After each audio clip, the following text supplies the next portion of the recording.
وہ بچہ ہر دن میرے صبر کا امتحان لیتا تھا۔ گندے ہاتھ، بکھرے بال اور وہی پرانی شرٹ۔ جب وہ کلاس میں آتا تو لگتا جیسے اندھیرا آ گیا ہو۔ آج جب وہ حسب معمول دیر سے آیا تو میرے غصے کی انتہا ہو گئی۔ میں نے اسے بہت مارا کہ ہر بار کی یہی حرکت ہے تمہاری، نکلو یہاں سے۔ وہ دروازے پر رکا اور بولا، میڈم میری کہانی سنیں گی؟ میں نے غصے میں کہا، پہلے کچھ بن جاؤ پھر سنوں گی، اور وہ کچھ کہے بغیر چلا گیا۔ لیکن جب میں اسٹاف روم میں داخل ہوئی تو میری میز پر ایک لفافہ تھا۔ جب میں نے وہ کھولا تو میری آنکھیں پھٹی کی پھٹی رہ گئیں، کیونکہ فہد کھڑے ہو جاؤ، کتنی بار کہا ہے تمہیں کہ اچھا صاف ستھرا یونیفارم پہن کر آیا کرو۔ میرے ڈانٹنے پر اس نے نظریں جھکائی تھیں، آنسوں کی لکیریں چہرے پر صاف عیاں تھیں۔ 3 کلاس کا وہ بچہ روزانہ میرا صبر آزماتا تھا۔ میں بچوں کو مارنے کی قائل نہیں تھی، لیکن برداشت کی بھی تو کوئی حد ہوتی ہے۔ 1 مہینے سے میں اس بچے کی حرکتیں دیکھ کر تنگ آ چکی تھی۔ جب بھی اسکول آتا، کلاس میں داخل ہوتا تو وہی پرانی شرٹ پہنی ہوتی، جو اب سفید کی بجائے پیلی لگنے لگی تھی۔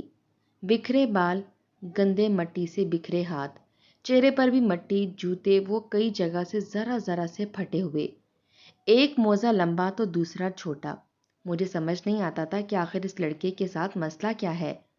1 بار سمجھا دیا، 2 بار پیار سے سمجھا دیا، 3-4 بار تو میں نے اسے اگنور کر دیا تھا کہ چلو کوئی بات نہیں، خود ہی سمجھ جائے گا۔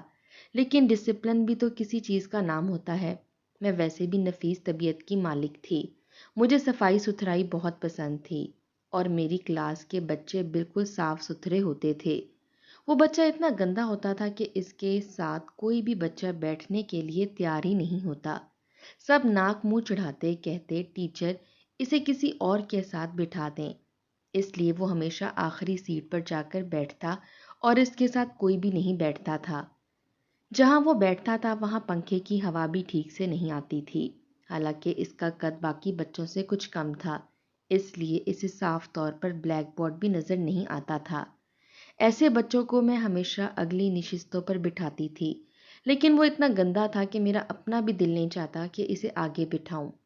میں اسے 1-2 بار پرنسپل کے پاس بھی لے گئی، اس نے بھی ڈانٹا، یہاں تک کہ وہ 2 تھپڑ بھی اس کے منہ پر لگائے۔ میں حیران تھی، وہ 8 سالہ بچہ اپنے منہ پر تھپڑ کھانے کے باوجود بھی رویا نہیں تھا، حالانکہ تیسری کلاس کے بچے کی کیا عمر ہو سکتی ہے؟ یہی کوئی 8 سال، اس سے زیادہ کا نہیں لگتا تھا۔ چہرے پر معصومیت بھی بلاں کی تھی۔ اگر منہ ہاتھ اچھے طریقے سے دھوئے ہوتے، صاف ستھرے کپڑے پہنے ہوتے تو یقیناً اس پر پیار ضرور آتا۔ بڑی بڑی آنکھیں تھیں، سر کے بال بھی بھورے رنگ کے تھے، لیکن مٹی سے اٹے ہوئے۔ پتہ نہیں اس کی ماں کو ذرا بھی احساس نہیں تھا کہ اپنے بچے کو کس طرح سے بھیج رہی ہے۔ آج کل کی مائیں پتہ نہیں کیسی ہیں، ذرا بھی بچوں پر توجہ نہیں دیتی۔ بہرحال بچے کی رنگت اتنی سانولی نہیں تھی، لیکن گندا رہنے کی وجہ سے عجیب کالی پیلی سی رنگت لگتی تھی۔ بچے سے ناپسندیدگی سے دیکھتے تھے، خیر محبت سے تو میں نے بھی کبھی نہیں دیکھا تھا۔ ایک بار میں نے اسے ایک بچے کے ساتھ بٹھا دیا۔ وہ بچہ پڑھنے میں بہت اچھا تھا، لیکن کچھ دیر بعد ہی وہ بچہ کہنے لگا، میم اس کے بیگ سے بو آ رہی ہے۔ میں نے کہا، کیا مطلب بو آ رہی ہے؟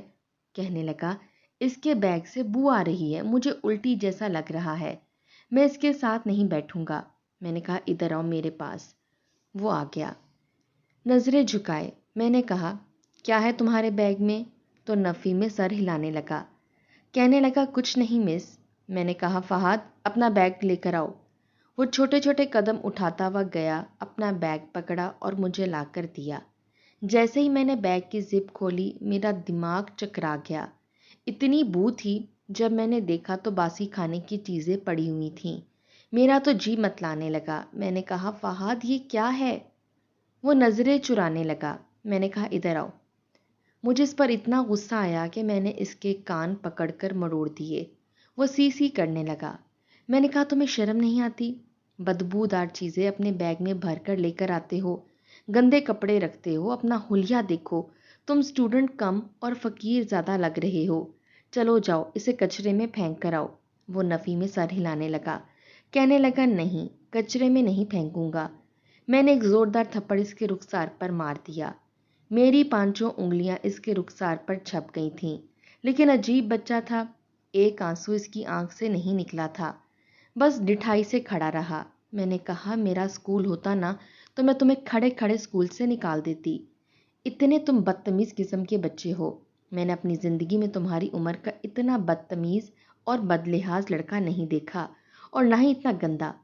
میری بات سن کر بھی اس نے کچھ نہیں کہا۔ بہرحال میں نے اسے کہا کہ جاؤ اپنا بیگ اٹھاؤ، کلاس سے باہر نکلو اور ایک ٹانگ پر کھڑے ہو جاؤ۔ کہنے لگا مس درد ہوتا ہے۔ میں نے کہا میں تمہارا سر پھاڑ دوں گی، چلو جاؤ باہر۔ میری بات سن کر وہ بیچارہ اپنا بیگ اٹھا کر باہر کھڑا ہو گیا۔ ہمارا اسکول کچھ اس طرز سے بنا ہوا تھا کہ بیچ میں کھلا میدان تھا اور اس کے اطراف میں ساری کلاسز بنی ہوئی تھیں۔ میں نے اسے باہر کھڑا ہونے کے لیے کہا، وہاں تیز دھوپ تھی اور وہ ایک ٹانگ پر کھڑا ہو گیا۔ بڑی مشکل سے 8 سال کا تھا، اس لیے لڑکھڑا رہا تھا، لیکن میری گھورتی ہوئی نظریں دیکھ کر ایک ٹانگ پر کھڑا رہا۔ آدھے گھنٹے بعد میں نے اسے بلایا اور اسے بولا کہ چلو اپنا بیگ صاف کرو۔ اس نے ساری کتابیں نکال کر ایک طرف رکھیں، پھر وہ باسی کھانا اس نے باہر ڈال دیا۔ چرند پرند اسے کھانے لگے۔ بہرحال میں نے اسے کلاس میں ایک الگ کرسی پر بٹھا دیا۔ میں نے نوٹ کیا کہ اس کی نظر بلیک بورڈ کی بجائے کلاس روم کے بیرونی دروازے کی طرف تھی، جہاں سامنے ہی اس نے اپنا وہ باسی کھانا رکھا تھا جسے اب چیل کوے کھا رہے تھے۔ وہ اسی کو دیکھ رہا تھا۔ میں نے کہا فہد بلیک بورڈ کی طرف دیکھو۔ پھر بری طرح سے چونکا اور بلیک بورڈ کی طرف دیکھنے لگا، لیکن اس کی نظریں باہر اسی کھانے پر تھیں۔ کچھ ہی دیر میں پرندے وہ کھانا کھا کر جا چکے تھے۔ اس نے ایک گہری ٹھنڈی آہ بھری اور چپ چاپ بیٹھا رہا۔ مجھے اسکول میں پڑھاتے ہوئے بس 2 مہینے ہوئے تھے اور اب تو مڈ ٹرم کے پیپر ہونے والے تھے۔ میں نے بچوں کے ٹیسٹ لینا شروع کر دیے۔ میں حیران رہ گئی کہ سب سے زیادہ اچھے نمبر فہد کے آئے تھے۔ میرے لیے یہ بات ناقابل یقین تھی۔ وہ گندا مندا سا بچہ جسے نہ اپنی صفائی کا ہوش تھا نہ ہی اس کی توجہ پڑھائی کی طرف ہوتی تھی، اس کے نمبر سب سے اچھے کیسے آ سکتے تھے؟ میں نے کہا فہد ادھر آؤ۔ وہ میرے پاس آ گیا۔ میں نے کہا تم نے چیٹنگ کی ہے نا؟ اس نے نفی میں سر ہلایا۔ نو مس، فہد چیٹنگ نہیں کرتا۔ میں نے تھپڑ اس کے منہ پر مارا۔ میں نے کہا جھوٹ بول رہے ہو۔ تھپڑ مارتے ہی میں نے اس کا کان پکڑ لیا۔ کلاس میں جو بچہ سب سے زیادہ ہونہار تھا یہ اسی کے پیچھے بیٹھا تھا۔ مجھے 100% یقین تھا کہ اس نے اسی بچے کا دیکھ کر لکھا ہے، لیکن حیران کن بات یہ تھی کہ اس بچے کے بھی 2 نمبر اس سے کم آئے تھے۔ میں نے کہا کہ مجھے جھوٹ سے سخت نفرت ہے، اتنا ماروں گی کہ زندگی بھر میری مار نہیں بھولو گے۔ سچ بتاؤ تم نے چیٹنگ کی ہے نا؟ کہنے لگا نو مس۔ مجھے اس پر بہت غصہ آیا تھا۔ میں نے ایک اور تھپڑ اس کو مارا۔ میں نے کہا سچ بتاؤ کس کی چیٹنگ کی ہے؟ کہنے لگا چیٹنگ نہیں کی۔ میں حیران تھی، اتنا سا بچہ کتنے فراٹے سے جھوٹ بول رہا تھا اور اپنی بات پر ڈٹا ہوا تھا۔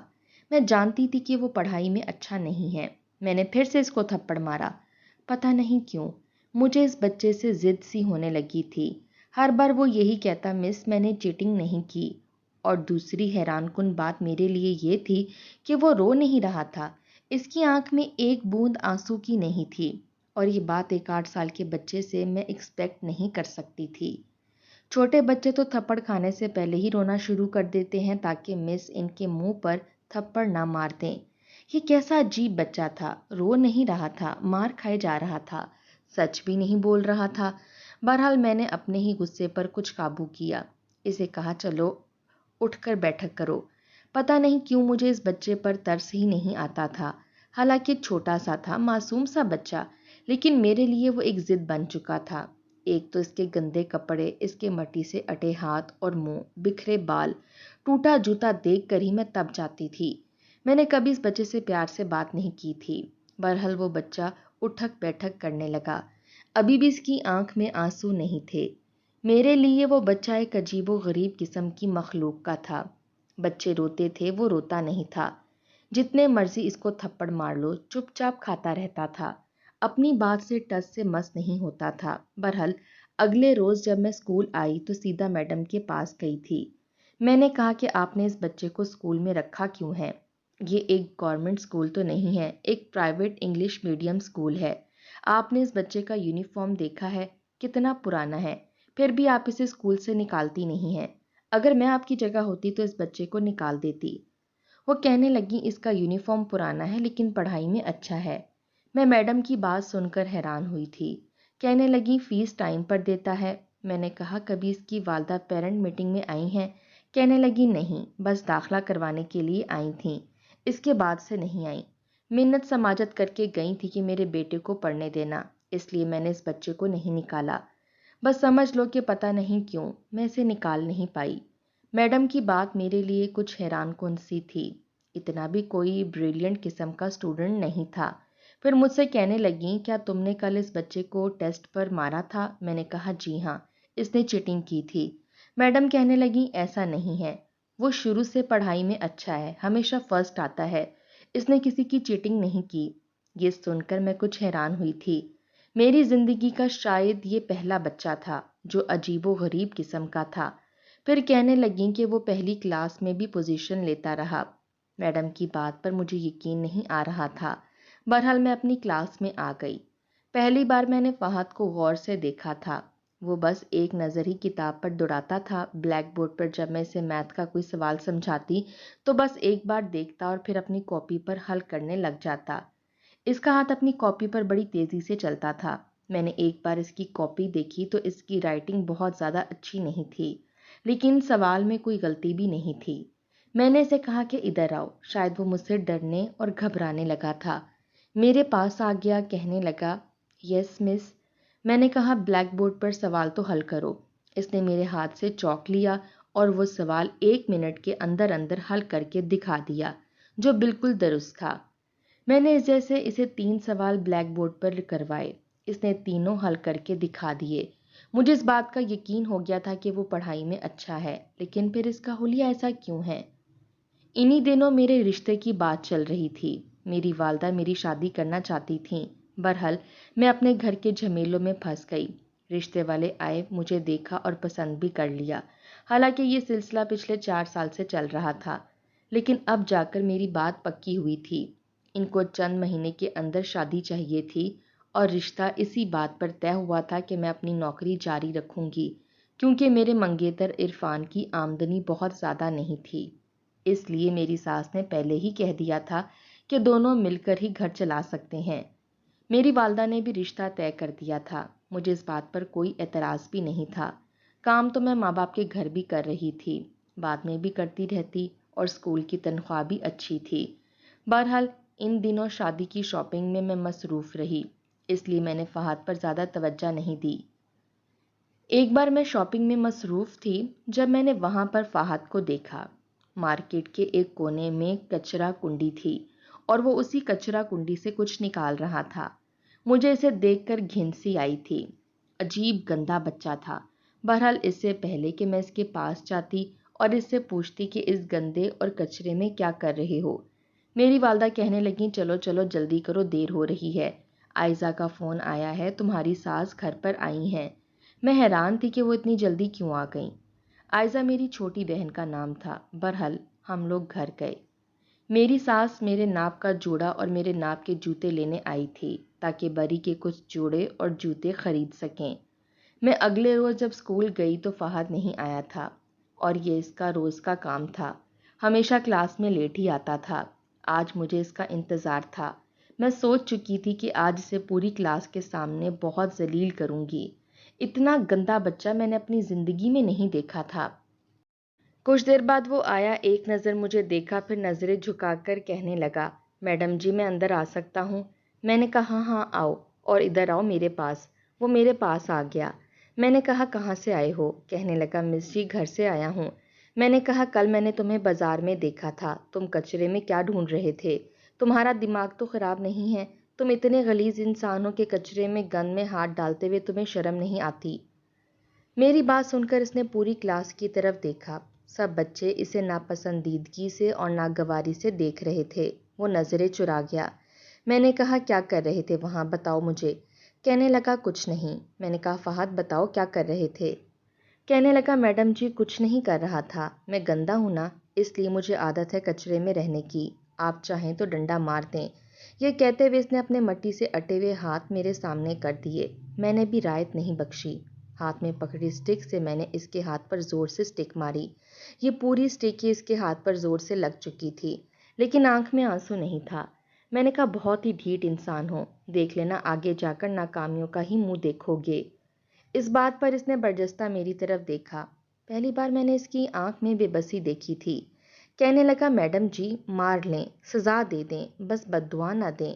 اماں کہتی ہے استاد کی بد دعا باپ کی بد دعا کی طرح لگتی ہے۔ اتنے سے بچے کے منہ سے اتنی بڑی بات سن کر میں حیران ضرور ہوئی تھی۔ کہنے لگا استاد روحانی والدین کی طرح ہوتا ہے، اس لیے اس کی دعائیں اور بد دعائیں بھی والدین کی طرح ہی لگتی ہیں۔ پھر کہنے لگا میری اماں بتاتی ہیں پتہ نہیں کیوں مجھے اپنے رویے پر ذرا سا افسوس ہوا تھا، لیکن میں نے خود کو جھٹکا کہ میں نے کچھ بھی غلط نہیں کیا، اس کی حرکتیں ہی ایسی تھیں۔ بہرحال میری شادی کے دن قریب آنے لگے۔ میں نے میڈم سے 1 ہفتے کی چھٹی لی تھی، پھر 1 ہفتہ شادی میں ہی گزر گیا۔ شادی کے 2-3 دن میں عرفان نے مجھے کراچی کی ہر جگہ گھمائی تھی۔ کہنے لگا کہ زیادہ دور لے کے جا نہیں سکتا کیونکہ میری تنخواہ اتنی نہیں ہے۔ میں نے کہا کوئی بات نہیں، میں سمجھتی ہوں۔ پھر میں نے بھی اپنی جاب شروع کر دی، وہ بھی اپنے آفس جانے لگا۔ زندگی اپنی ڈگر پر آ چکی تھی۔ سسرال میں میری نندیں تھیں، ایک دیور بھی تھا، لیکن دونوں نندیں شادی شدہ تھیں اور میکے کا رخ کم ہی کرتی تھیں۔ بس ایک ساس ہوتی تھی اور ایک چھوٹا دیور جو پڑھ رہا تھا۔ میرے سر پر زیادہ ذمہ داریاں نہیں تھیں اور میری ساس نے میرے سر پر زیادہ ذمہ داریاں ڈالی بھی نہیں تھیں، کیونکہ جانتی تھی کہ میں جاب کرتی ہوں۔ دوپہر کو جب میں اسکول سے واپس آتی تو دوپہر کی 2 روٹیاں میری ساس ہی مجھے بنا کر دیتی تھی۔ اسی وقت میرا دیور بھی یونیورسٹی سے آتا تھا، کھانا گرم کر کے میری ساس ہی میرے آگے رکھتی تھی۔ حالانکہ میں کہہ دیتی تھی کہ امی آپ رہنے دیں، میں خود بنا لیا کروں گی۔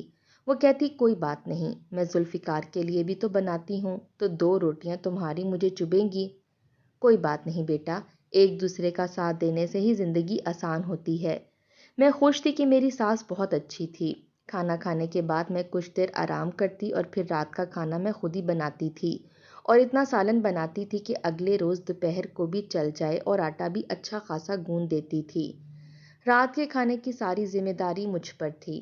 برتن بھی میں ہی دھوتی تھی۔ صفائی اور کپڑے دھونے کے لیے میری ساس نے ایک ملازمہ لگا رکھی تھی۔ باقی چھوٹے موٹے کام وہ خود کرتی تھی۔ میری زندگی بہت آسان تھی۔ اس لیے کچھ دنوں کے بعد جب میں اسکول میں واپس آئی تو میرے بچے مجھے بڑی خوشی سے مبارکباد دے رہے تھے۔ میں بھی کافی خوش تھی۔ پہلی بار میں نے دیکھا فہد ہاتھ میں گلاب کا پھول لیے مسکرا رہا تھا، لیکن گلاب کا پھول مجھے دیکھتے اس نے پیچھے چھپا لیا۔ میں نے کہا یہ پیچھے کیا چھپایا ہے؟ پھر اس نے ڈرتے ڈرتے وہ گلاب کا پھول آگے کیا۔ کہنے لگا میڈم جی آپ کے لیے لایا تھا، آپ کی شادی ہو گئی ہے نا اس لیے۔ میں نے کہا تو پھر دیا کیوں نہیں؟ کہنے لگا وہ مجھے ڈر لگتا ہے آپ کو کہیں برا نہ لگ جائے، میرے گندے ہاتھوں سے پھول لینا، پتہ نہیں آپ کو اچھا لگے کہ نہ لگے۔ پہلی بار اس کی بات نے میرے دل کو بے چین کیا تھا۔ میں نے کہا تمہیں اتنا ہی احساس ہے تو ہاتھ دھویا کرو۔ کہنے لگا اچھا میڈم جی۔ یہ کہہ کر اس نے مجھے پھول پکڑایا۔ میرا موڈ آج کل بڑا اچھا تھا، اس لیے میں نے اسے کچھ نہیں کہا۔ واپسی میں اکثر عرفان ہی مجھے لینے آتا تھا، کیونکہ ان کا آفس میرے اسکول سے قریب تھا اور لنچ ٹائم میں وہ مجھے گھر چھوڑ دیتے تھے۔ ہم لوگ کھانا بھی اکٹھے کھا لیتے تھے۔ شادی کے 1 مہینے بعد جب مجھے تنخواہ ملی تو مجھے حیرت ہوئی تھی، کیونکہ ساری کی ساری تنخواہ میری ساس نے مجھ سے لے لی۔ حالانکہ مجھے لگا تھا کہ یہ پیسے میرے پاس رہیں گے، میں اپنے چھوٹے موٹے اخراجات اسی سے پورے کر لیا کروں گی، لیکن مجھے اپنی ساس کا یہ انداز کچھ اچھا نہیں لگا۔ رات کو جب میں نے عرفان سے بات کی تو کہنے لگا تو کیا ہوا، اماں نے تمہیں نوکری کی اجازت بھی تو دی ہے نا، اور تم اپنی ماں کو بھی تو پیسے دیتی تھی۔ میں نے کہا جی نہیں، ایسا کچھ نہیں تھا، میں جو بھی کماتی تھی پیسے اپنے پاس رکھتی تھی۔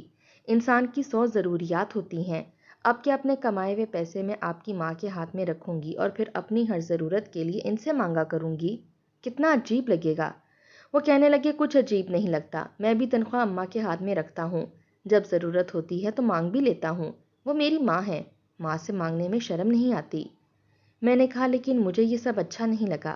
وہ کہنے لگا دیکھو میں بحث کے موڈ میں بالکل نہیں ہوں، تم جو بھی کماؤ گی میری ماں کے ہاتھ میں رکھو گی، تمہیں میری ماں کے ہاتھ سے دوپہر کو روٹی کھاتے ہوئے شرم نہیں آتی، اپنی تنخواہ لیتے ہوئے شرم آتی ہے، کتنا خیال رکھتی ہیں وہ تمہارا۔ عرفان کی بات سن کر میں چپ سی ہو گئی تھی۔ بہرحال میری ساس کا رویہ بدلنے لگا تھا۔ صبح جب میں اسکول جانے لگتی تو کہتی کہ ایسا کرو دوپہر کی اپنی روٹی پکا کر جاؤ، میری طبیعت ٹھیک نہیں رہتی۔ شاید عرفان نے میری بات بتا دی تھی کیونکہ تب سے ہی ان کا موڈ آف تھا۔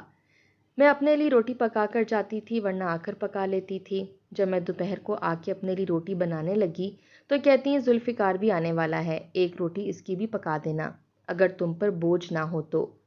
وہ ساتھ ساتھ کام بھی بول دیتی تھیں اور تانا بھی دے دیتی۔ مجھے اب بہت زیادہ غصہ آنے لگا تھا۔ میں کچھ بھی عرفان کو کہتی تو وہ مجھ سے لڑنے جھگڑنے لگتا۔ کہتا مجھے نہیں پتا تھا تمہاری اتنی زبان چلتی ہے۔ ارے بھائی کیا احسان کرتی ہو؟ دیتی کیا ہو تم مہینے کے 20,000؟ 5 اپنی جیب میں ڈال لیتی ہو۔ تمہیں صبح اسکول بھی میں چھوڑتا ہوں، لیتا بھی میں ہوں، اس پر تمہارے اتنے نخرے ہیں جیسے میرا پورا گھر تم چلا رہی ہو۔ تمہاری ماں سے ہم نے پہلے ہی کہہ دیا تھا کہ تم نوکری کرو گی، بنا نوکری کے ہمیں رشتہ قبول ہی نہیں تھا، اسی شرط پر رشتہ قبول کیا گیا تھا۔ اور تمہیں اچھی طرح سے سمجھ لینا چاہیے کہ جب کوئی شخص نوکری کی اجازت دیتا ہے تو اس کا مطلب یہی ہوتا ہے کہ اسے بھی گھر میں خرچہ دینا پڑے گا۔ اور میری ماں نے یہ بات صاف کی تھی کہ عرفان اور آپ کی بیٹی دونوں مل کر کمائیں گے تبھی گھر چلے گا، اور اب تمہارا منہ بن جاتا ہے۔ دیکھو تم گھر کا ماحول خود خراب کر رہی ہو۔ بہرحال میں سمجھ گئی تھی کہ جو بھی کمانا ہے اپنی ساس کے ہاتھ میں ہی رکھنا پڑے گا تاکہ میرے شوہر کا مزاج میرے ساتھ درست رہے۔ میں لڑ جھگڑ کر جاتی تو جاتی کہاں، میری بہنیں مجھ سے چھوٹی تھیں اور آج کل کے دور میں تو رشتہ ملنا ہی مشکل تھا۔ قربانی ہمیشہ عورت کو ہی دینی پڑتی ہے۔ بہرحال میں نے اپنے آپ کو سمجھا لیا تھا۔ ہاں یہ ہوتا تھا کہ ساس کی جلی کوٹی جب مجھے زیادہ سننی پڑتی تو میں دوسرے دن آ کر اسکول میں بچوں کو کچھ زیادہ ڈانٹ دیتی تھی، اور میں ایسی پہلی استاد نہیں تھی، اکثر ٹیچر ایسا ہی کرتے ہیں، اپنے گھر کی فرسٹریشن بچوں پر ہی نکالتے تھے۔ حالانکہ یہ غلط ہے لیکن سب ایسا ہی کرتے ہیں۔ آج بھی صبح صبح میری ساس نے مجھے بہت باتیں سنائی تھیں۔ میں بہت غصے میں تھی۔ جب اسکول پہنچی تو آج بھی فہد بہت لیٹ آیا تھا۔ میں نے اسے کہا ادھر آؤ، وہ چپ چاپ میرے پاس آ گیا۔ کہنے لگا میڈم جی وہ میں آپ کو بتاتا ہوں کہ میں کیوں دیر سے آتا ہوں۔ میں نے اس کے منہ پر تھپڑ مارا۔ آج تو جیسے میں نے اپنی ساس کا سارا غصہ اس بچے پر اتارا تھا۔ میں نے اس کی کمر کو تھپڑ سے سرخ کر دیا، ہاتھ میں پکڑی سٹک سے اسے بہت مارا۔ پتہ نہیں میں پاگل ہو گئی تھی۔ میں نے کہا تمہاری وجہ سے میں تنگ آ چکی ہوں، تم بہت گندے رہتے ہو، کوئی بچہ تمہارے پاس بیٹھنے کے لیے تیار نہیں ہے۔ جو میرے منہ میں آتا رہا میں بولتی رہی، لیکن اصل بات تو یہ ہے کہ غصہ مجھے اپنی ساس پر تھا۔ نکالا میں نے اس معصوم بچے پر تھا۔ پہلی بار وہ رو رہا تھا، بار بار یہ کہہ رہا تھا میڈم جی آج آپ کو ہوا کیا ہے؟ میں نے شاید دھیان ہی نہیں دیا، میں نے پوری قوت سے اسے مارا، یہاں تک اس کا پیلا یونیفارم ہلکا ہلکا سرخ ہونے لگا۔ شاید میری مار کا یہ اثر ہوا تھا، اس کے جسم سے ہلکا ہلکا خون رسنے لگا تھا۔ میں جب فہد کو مار رہی تھی تو کلاس کے دوسرے بچوں نے بھی مجھے کہہ دیا کہ مس خدا کے لیے اسے چھوڑ دیں، یہ مر جائے گا۔ تب جا کے میں بری طرح سے چونکی تھی۔ نظر اٹھا کر جب فہد کو دیکھا تو ہوش کی دنیا میں آئی۔ پہلی بار میں نے فہد کو ہچکیاں اور سسکیاں لیتے ہوئے روتے ہوئے دیکھا تھا۔ وہ اپنی کرسی پر جا کر بیٹھ گیا، وہ روئے جا رہا تھا۔ میں نے کہا آئندہ اگر تم مجھے یوں گندے نظر آئے تو پھر دیکھنا، وقت پر اسکول آیا کرو۔ میں نے خواہ مخواہ اسے مارا تھا، غصہ تو مجھے اپنی ساس پر تھا، نکل اس بیچارے پر گیا۔ بہرحال ساتھ ہی چھٹی ہو گئی۔ سب بچے جا چکے تھے لیکن وہ بیٹھا رو رہا تھا۔ مجھ سے کہنے لگا میڈم جی کیا میں بتاؤں کہ میں ایسا کیوں ہوں؟ میں نے کہا مجھے کوئی دلچسپی نہیں ہے یہ سننے میں کہ تم ایسے کیوں ہو۔ یہ کہہ کر میں آج بھی میڈم سے جلدی چھٹی لے کر چلی گئی، ورنہ ساری ٹیچرز چھٹی ہونے کے بعد ساری کاپیاں چیک کر کے پھر ہی جاتی تھیں۔ میں گھر آ کے سر باندھ کر بیٹھ گئی، میری آج طبیعت ٹھیک نہیں تھی۔ اگلے روز جب میں اسکول گئی تو فہد نہیں آیا تھا۔ مجھے حیرت ہوئی، میں بہت زیادہ پریشان تھی، پتہ نہیں وہ بچہ کیوں نہیں آیا تھا۔ میں سوچ چکی تھی کہ آج کے بعد اسے ماروں گی نہیں، پتہ نہیں کل مجھ سے کیا کہنا چاہتا تھا۔ انہی سوچوں کے ساتھ جب میں اسٹاف روم میں گئی تو دیکھا وہاں ایک پرچہ پڑا تھا۔ میں نے وہاں موجود ایک ملازم سے پوچھا کہ یہ پرچہ کہاں سے آیا تو کہنے لگا کل آپ کی کلاس کا فہد نامی بچہ دے گیا تھا، کہہ رہا تھا کہ مس کو دے دیجیے گا۔ میں نے یہاں رکھ دیا کیونکہ آپ تو کل جلدی چلی گئی تھیں۔ جب میں نے وہ پرچہ کھولا تو اسے پڑھ کر میرے ہوش اڑ گئے۔ یہ میں نے کیا کر دیا تھا؟ اتنا بڑا ظلم! شاید میری زندگی میں آنے والی ہر تکلیف کی وجہ وہ ظلم تھا جو میں بلا وجہ فہد پر کرتی رہی۔ میں نے اسکول سے چھٹی لی، بھاگی دوڑی اس کچی آبادیوں میں پہنچی تھی جہاں ایک پرانا قبرستان تھا۔ جب میں اس قبرستان کے اندر گئی تو سامنے کا منظر دیکھ کر میری جان نکلی تھی۔ 2 قبروں کے بیچ وہ سو رہا تھا اور اس کی ہچکی بندھی ہوئی تھی، وہ سسکیاں لے رہا تھا۔ یونیفارم پر اب خون کے دھبے گہرے تھے۔ کل میں نے شاید اسے بہت زیادہ مار دیا تھا جو اس کے جسم سے خون بہہ رہا تھا۔ ایک قبر پر اس نے ہاتھ رکھا ہوا تھا اور ایک پر اپنا پاؤں پھیلا رکھے تھے۔ اوپر تختیاں لگی ہوئی تھیں۔ جن قبروں کے بیچ میں سو رہا تھا دونوں میاں بیوی تھے، شاید فہد کے ماں باپ تھے۔ وہ لاوارث بچہ تھا۔ ماں نے اسے اسکول میں داخل تو کروایا تھا لیکن اس کے بعد اس کا انتقال ہو گیا۔ ایک چھوٹا سا پرانا ٹیچی تھا جس میں اس بچے کے کپڑے تھے، وہ یہیں رہتا تھا اسی قبرستان میں۔ بھوک لگتی تھی تو کچرے سے اٹھا کر کھانا کھا لیتا تھا۔ باسی کھانا اپنے بیگ میں رکھ کر اس لیے لاتا تھا تاکہ ہاف ٹائم میں کھانا کھا سکے۔ آج تک اس بچے نے پتہ نہیں کتنی بار باسی کھانا کھایا تھا۔ وہ یونیفارم اس کا وہی پرانا تھا جو اس کے ماں باپ نے اسے دلوایا تھا، اب تک وہی پہن رہا تھا۔ چھوٹا اونچا میلا پیلا یونیفارم وہ بچہ خود ہی دھوتا تھا۔ کیسی زندگی گزار رہا تھا وہ چھوٹا سا بچہ، اور میں نے اس کے ساتھ کتنا بڑا ظلم کر دیا۔ میں پھوٹ پھوٹ کر رو رہی تھی، اس کے پاس آئی۔ میرے رونے کی آواز سن کر وہ اٹھ کر بیٹھ گیا۔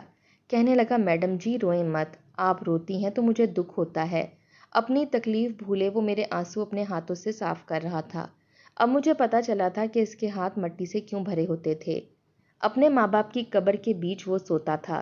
میں یہ سوچتی تھی کہ رات کو اس کو نیند کیسے آتی تھی، کیا ڈر نہیں لگتا تھا، خوف نہیں آتا تھا؟ ایک تلخ حقیقت تھی۔ پتہ نہیں کتنے بچے ایسے پل رہے ہیں اور میں کتنی ناشکری تھی۔ مجھے اچھا گھر تو ملا ہوا تھا رہنے کے لیے، میں نے اپنی جنت کو خود ہی جہنم بنا دیا۔ یہ شاید اس بچے کی کوئی مجھے لگ گئی تھی۔ میں نے اس بچے کو سینے سے لگایا، اس کا پرانا بیگ پکڑا اور اپنے گھر لے آئی۔ میری ساس کے ماتھے پر بل پڑے، کہنے لگی، یہ کون ہے؟ میں نے کہا، ایک بچہ ہے، بے سہارا ہے۔ آپ چاہتی ہیں نا میں آپ کو پوری تنخواہ دے دیا کروں؟ میں ساری تنخواہ دے دوں گی، شام کو ٹیوشن بھی پڑھاؤں گی، وہ پیسے بھی آپ کو دے دوں گی، بس اس بچے کو کہیں رہنے کی جگہ دے دیں۔ میری ساس نے ایک چھوٹا سا کمرہ تھا جو اسٹور روم کی طور پر استعمال کرتی تھیں، کہنے لگی یہیں پر اس کا بستر بچھا دینا۔ میں نے ایک پنکھا خرید کر وہاں لگا دیا اور بستر بھی لگا دیا۔ پہلی بار میں نے خود اس کے ہاتھ منہ دھلایا، اس کو یونیفارم بھی لے کر دیا۔ جب سے وہ بچہ میرے گھر میں رہنے لگا میرے شوہر کی تنخواہ ڈبل ہو گئی، میری سیلری بھی بڑھ گئی، کیونکہ میں نے ایک یتیم بچے کے سر پر ہاتھ رکھا تھا۔ میری زندگی میں خوشحالیاں آنے لگیں۔ کاش کہ یہ بات ہر کوئی سمجھ سکے کہ یتیم کے سر پر ہاتھ رکھنے سے اللہ تعالیٰ انسان کی پریشانیوں کو ختم کر کے خوشیوں میں بدل دیتا ہے۔